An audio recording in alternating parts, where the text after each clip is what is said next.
सर्वांना हरिओम. सुखासारिखे पूर्ण वैराग्य जाचे, वसिष्ठा परी ज्ञान योगीश्वराचे. कवी वाल्मिका सारिखा मान्य ऐसा, नमस्कार माझा सद्गुरु रामदासा. श्रीमद दासबोध दशक 8मध्ये आपण आज समास 6वाचा थोडक्यात अभ्यास करणार आहोत. या समास 6व्याचं नाव आहे दुश्चित निरूपण. शब्द जरा वेगळा वाटेल पण त्याचंच निरूपण केलेलं आहे. दुश्चित निरूपण. दुश्चित म्हणजे काय ते आपल्याला स्वामीजी समजावून सांगणार आहे. दुश्चित मनाचा माणूस कसा असतो त्याचं पण वर्णन केलेलं आहे. नरदेह प्राप्त झाल्यानंतर आत्मदर्शन ब्रह्मदर्शन झाले तरच मनुष्य जन्माची सार्थकता आहे. आणि ब्रह्मदर्शन होण्याआधी संत संगती अत्यंत आवश्यक आहे. परंतु संत संगती लाभली तर किती दिवसात ब्रह्मदर्शन होते असा प्रश्न सहजपणे उभा राहतो. सर्वांच्या समोर हा प्रश्न उभा राहतो. ब्रह्मदर्शन होण्याकरता संत संगतीची आवश्यकता आहे. वास्तविकता ती पण सोपी नाही. संत संगती आपल्याला अनेक जन्माची पुण्य असेल तरच मिळते. आणि मिळाली तर संत संगतीत राहिल्यानंतर प्रश्न असा आहे, किती दिवसात ब्रह्मदर्शन होते, किती दिवसानंतर आत्मदर्शन होते असा प्रश्न सहजपणे उभा राहतो. प्रश्न निर्माण होण्याचे कारण हे आहे की पुष्कळांना संत संगती लाभते, मोठ्या भाग्याने लाभते, पुण्याने लाभते. शिवाय ती बराच काळ टिकते सुद्धा. काही जणांची टिकत सुद्धा नाही, काही लोकांची टिकते, बराच काळ टिकते. मग असे असूनही फारच थोड्या पुरुषांना ब्रह्मदर्शन घडते. याचे काय कारण? तर याचे कारण श्री समर्थ माऊलींनी या समासात फारच सोप्या शब्दात स्पष्टपणे सांगितले आहे. प्रश्न नीट लक्षात घ्यायचा की संत संगती लाभल्यानंतर देखील ब्रह्मदर्शन किती दिवसानंतर होतं. त्याचं उत्तर देतात स्वामीजी. जगामध्ये समता जर कुठे असेल, समानता कुठे असेल तर ती फक्त संतांजवळच आढळते. आपण स्वतः भोगीत असलेला ब्रह्मानंद संत महात्मे अगदी मुक्त असताना, अगदी मोकळ्या मनाने, मुक्त हस्ताने उधळत असतात. तो ब्रह्मानंद घेण्याची आणि घेतल्यानंतर पचवण्याची ताकद येण्याआधी मनाची जी तयारी लागते ती फारच थोड्या माणसांमध्ये दिसते. ब्रह्मानंद घेण्याची आपल्याकडे योग्यता पाहिजे. तो मिळाल्यानंतर आपल्याला तो पचवण्याची ताकद पाहिजे. आणि ती ताकद आपल्याकडे येण्याकरता मनाची तयारी लागते. पण अशी मनाची तयारी समर्थ सांगतात फारच थोड्या माणसांमध्ये दिसते. आणि म्हणून सत्समागम घडूनसुद्धा, संत संगतीत राहूनसुद्धा ब्रह्मदर्शनाचा सोहळा सगळ्यांनाच भोगता येत नाही. कारण ते घेणारे कमी पडतात. देणारा देत असतो, त्याच्याजवळ भरपूर आहे, तो देत असतो, पण घेणारा कुठेतरी कमी पडतो. कदाचित काही वेळेला घेणाऱ्याची झोळी फाटकी असते.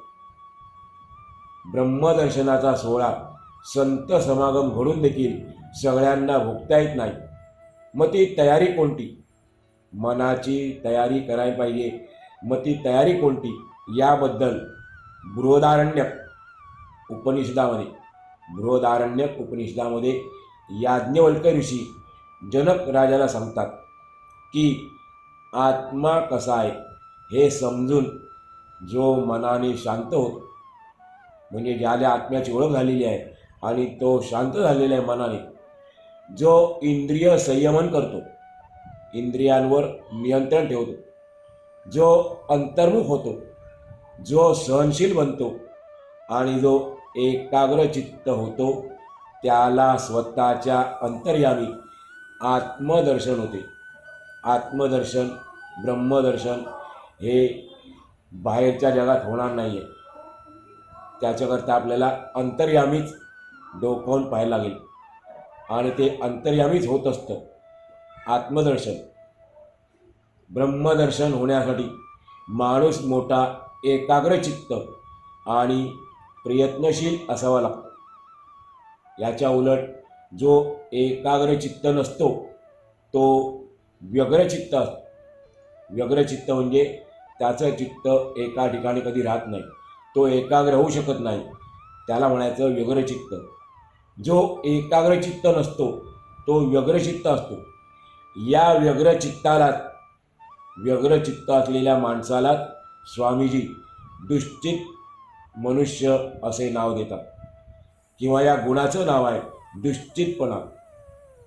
जो मनुष्य प्रयत्नशील नसतो तो स्वाभाविकच आळशी असतो.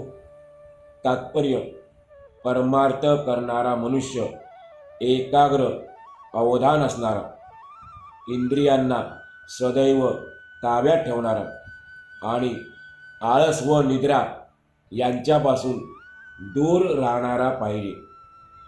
अशा गुणांनी संपन्न माणूस संत संगतीत राहिला तर पाहता पाहता तो ब्रह्मदर्शनासाठी तयार होतो. त्याची बुद्धी अत्यंत सूक्ष्म बनते आणि ती एकाग्र झाली की मायेचा पडदा फाटून स्वस्वरूपाशी तदाकार होते.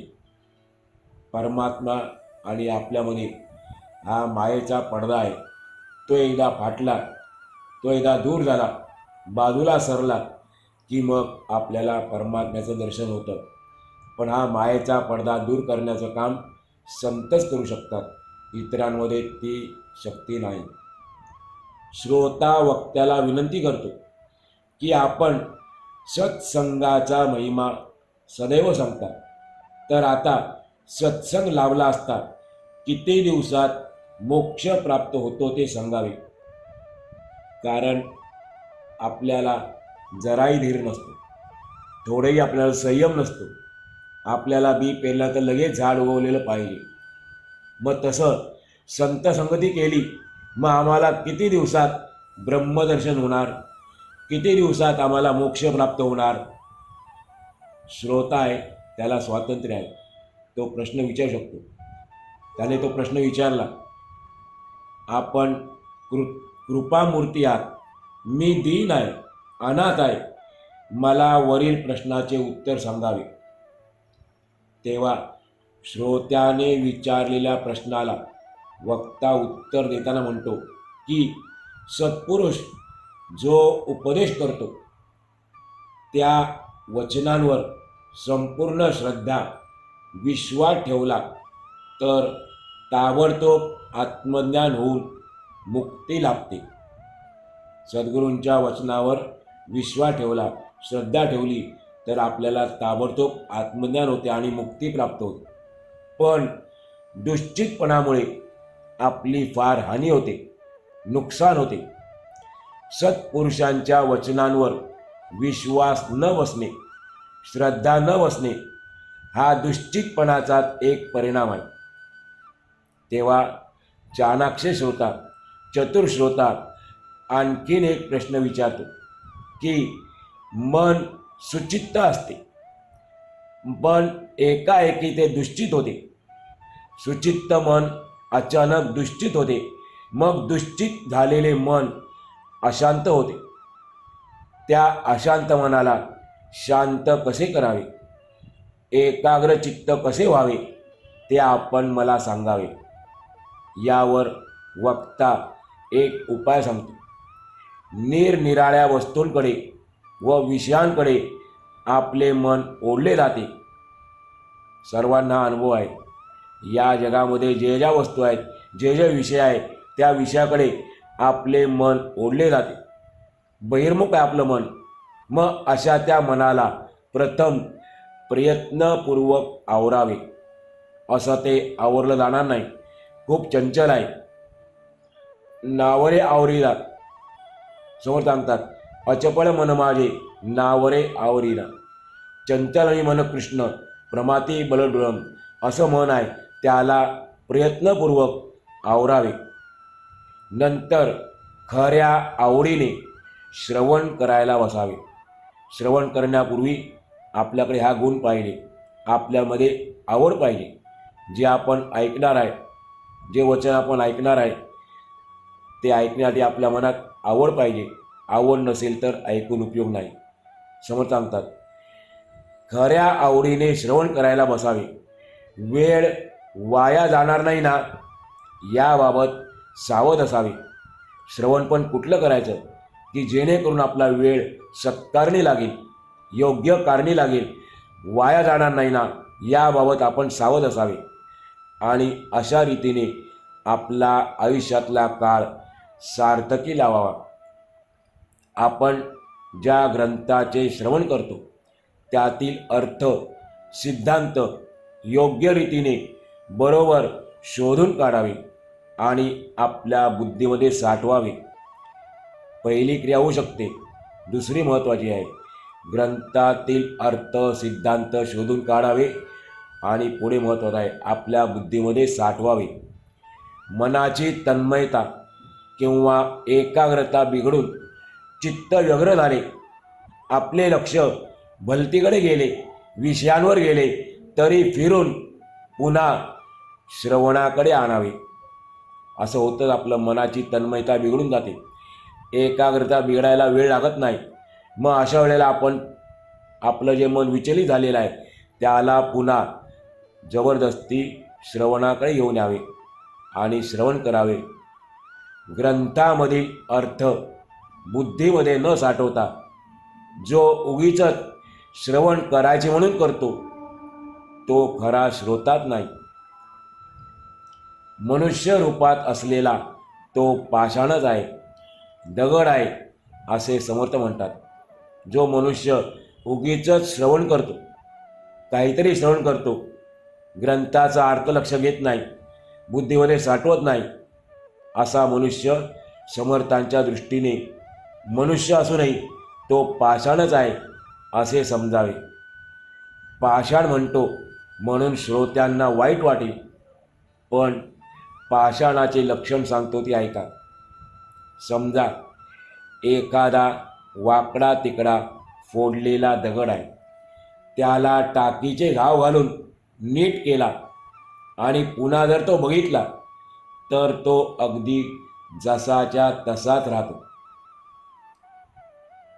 पण माणसाची तरा तशी नाही. टाकीचा घाव घालून दगडाची खपली काढली तर ती पुन्हा त्या दगडाला जाऊन चिकटत नाही, हे त्याचं वैशिष्ट्य आहे. पण समर्थ म्हणतात, माणसाची तरा तशी नाही. चांगल्या उपदेशाने माणसाची बुद्धी झाडली तर तेवढ्यापुरती ती बाजूला सरकते, पण पुन्हा ती चिकटून जाते, आपल्या जागेवर परत येते. चांगल्या उपदेशाचा परिणाम होत नाही. एखाद्या मनुष्याला त्याचा दोष अवगुण समजावून दिला तर तो तेवढ्यापुरताच सुटतो, परंतु पुन्हा तो त्याच्या अंतर्यामी येऊन हजर होतो. पाषाणाचे तसे नाही. म्हणून माणसांपेक्षा पाषाण फार चांगला, दगड फार चांगला असे म्हणावे लागते. कारण अनेक वेळा सांगूनही, नित्य सांगूनही अवगुण सुटत नाही, असा जर माणूस असेल तर तो माणूस पाषाण नाही, तर तो पाषाणापेक्षा देखील हीन समजावा. आता पाषाण कोणकोणते आहेत? फक्त आपल्या दिसतात ते दगड तेवढेच आहेत का? समर्थ आपल्याला वेगळा दृष्टिकोन देतात. कोणकोणते पाषाण आहेत? माणिक, मोती, प्रवाळ, पाचू, वैडूर्य, वज्रनील, गोमेदमणी, परीस इत्यादी सगळे पाषाणच समजावे. त्याशिवाय सूर्यकांतमणी, सोमकांतमणी आणि रोगांवर औषध म्हणून लागू पडणारे मणी असे पाषाणाचे आणखीन पुष्कळ प्रकार आहेत. यापेक्षाही आणखीन वेगळे पाषाणाचे प्रकार आहेत, ते आता सांगतो. उदाहरणार्थ, निरनिराळ्या तीर्थक्षेत्रांमध्ये असलेली मंदिरे, नदी किनारी असलेले घाट, चबुतरे, धर्मशाळा, विहिरी आड बांधण्यासाठी पाषाणच वापरतात ना. आणि शेवटी ब्रह्मा, विष्णू, शंकर इत्यादी देवांच्या मूर्ती ज्या असतात त्या मूर्ती देखील पाषाणच असतात. अर्थात तो पाषाण उत्तम असेल पण तरी तो पाषाणच असतो. अशा दृष्टीने विचार केला तर पाषाणाचे मूल्य कितीतरी आहे. त्याचा उपयोग आपण कसा करतो त्याच्यावर आहे. पाषाणाचे मूल्य खूप आहे हे लक्षात येईल. आणि म्हणून त्यापुढे पाषाणापुढे माणसाची किंमत कमीच आहे असे म्हणायला हरकत नाही. जो पाषाण वर सांगितलेल्या कामासाठी उपयोगी पडत नाही. एखादा पाषाण असाही असतो की तो या वर सांगितलेल्या कामासाठी उपयोगी पडत नाही, तर तो अपवित्र आणि कुच कामाचा असतो. त्याप्रमाणे स्वामीजी सांगतात, श्रद्धा नसलेल्या व्यग्रचित्ताच्या भक्ताचा देह, श्रद्धा नसलेल्या व्यग्रचित्ताच्या भक्ताचा देह पाषाणाप्रमाणे अपवित्र आणि कुच कामाचा समजावा. मनाची अस्थिरता, श्रद्धाहीनपणा, श्रम करण्याचा कंटाळा, चित्ताची व्यग्रता म्हणजे चित्त एका जागी राहत नाही, व्यग्र होतं सारखं. त्यानंतर लक्षहीनपणा म्हणजे कोणतेही ध्येय नसणे, विचारामध्ये घोटाळा, निश्चितपणाचा अभाव इत्यादी घातक मनोवृत्ती दुश्चितपणाने दाखवल्या जातात. दुश्चितपणाची ही उदाहरणं आहेत. मनाची अस्थिरता, श्रद्धाहीनपणा, श्रम करण्याचा कंटाळा, लक्षहीनपणा, चित्ताची व्यग्रता हे सर्व काय दुश्चितपणाची लक्षणं आहेत आणि त्यामुळे आपला घातच होतो. दुश्चितपणामुळे मनुष्याचा घात होतो. दुश्चितपणा जो आहे तो दुश्चितपणा अंगी असेल तर धड प्रपंच नाही आणि धड परमार्थसुद्धा नाही, अशी अवस्था होऊन जाते. दुश्चितपणामुळे कार्याचा नाश होतो.